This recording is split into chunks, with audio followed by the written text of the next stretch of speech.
So today we'll see about some important questions of chapter number 1, solutions. Now the first question is, concentration terms such as mass percentage, ppm, mole fraction and molality are independent of temperature. However, molarity is a function of temperature. Explain. तो पहले तो हम question समझते हैं कि यहाँ पे ये बोला है कि मास परसेंटेज, पीपीएम और मोल फ्रैक्शन और मोलालिटी ये सारे के सारे टेम्परेचर के इंडिपेंडेंट हैं, मतलब टेम्परेचर पे डिपेंड नहीं करते हैं, पर मोलालिटी डिपेंड करती है। ऐसा क्यों?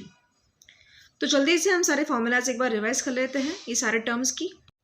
तो आप सारी फॉर्मूला स्क्रीन पे देख सकते हैं।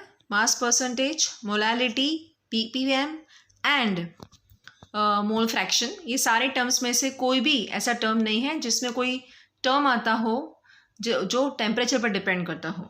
जबकि मोलारिटी में, as we all know, we are having a term of volume, volume का टर्म है और वॉल्यूम चेंज होता है टेम्परेचर के साथ। तो हम बोल सकते हैं कि मोलारिटी जो है वो चेंज होगी, बाकी सारे टर्म्स चेंज नहीं होंगे। Now the next question is, why are aquatic species more comfortable in cold water in comparison to warm water? So the answer is, as we all know, the solubility of any gas in water decreases with the rise in temperature. So the solubility of oxygen is more in cold water. और जैसे temperature increase होता जाएगा oxygen की solubility कम होती जाएगी। तो aquatic species जो है they can breathe more comfortably in cold water than in warm water, okay, because they have in warm water the percentage of oxygen gets low. Understood? Now the next question is, how does sprinkling of salt helps in clearing the snow covered in hilly areas? And explain the process. So what is happening during this कि salt को add करने की वजह से, ठीक है, water का जो फ्रीजिंग पॉइंट है वो रिड्यूस हो जाता है, क्योंकि सॉल्ट एक नॉन वोलेटाइल लिक्विड है।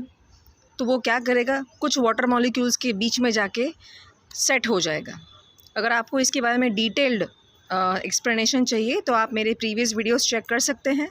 आप मेरे चैनल को सब्सक्राइब करके आप सारे वीडियोस देख सकते हैं। Okay, so now the next question is, explain the following phenomena with the help of Henry's law. That is, first is painful condition known as bends, feeling of weakness and discomfort in breathing at high altitudes, and why does soda water bottle kept at room temperature freezes on opening? So these are the questions and answer to them are, by Henry's law हमको पता है कि solubility of gases it increases with pressure। तो जब ये scuba divers deep in the sea जाते हैं, बहुत नीचे, तो एटमॉस्फेरिक गैसेस की जो सोल्यूबिलिटी होती है ब्लड में वो इंक्रीज़ हो जाएगी। और जब ये डाइवर्स ऊपर आएंगे तो ये जो प्रेशर से जो गैसेस ब्लड में है, जो उनकी सोल्यूबिलिटी है, वो एकदम से बबल्स के फॉर्म में रिलीज़ होंगे, जिसकी वजह से there is a painful sensation in them which is called bends. तो क्या होता है at high altitudes, that means heights पे क्या होता है, पार्शियल प्रेशर ऑफ ऑक्सीजन बहुत ही कम होता है, जिसकी वजह से उसकी कंसंट्रेशन भी in the blood of people living there वो भी बहुत ज़्यादा कम होती है, जिसकी वजह से हम वीक और डिस्कम्फर्ट फील करते हैं जब हम हाइट्स पे होते हैं। ओके, सोडा वाटर बॉटल में there is high concentration of carbon dioxide.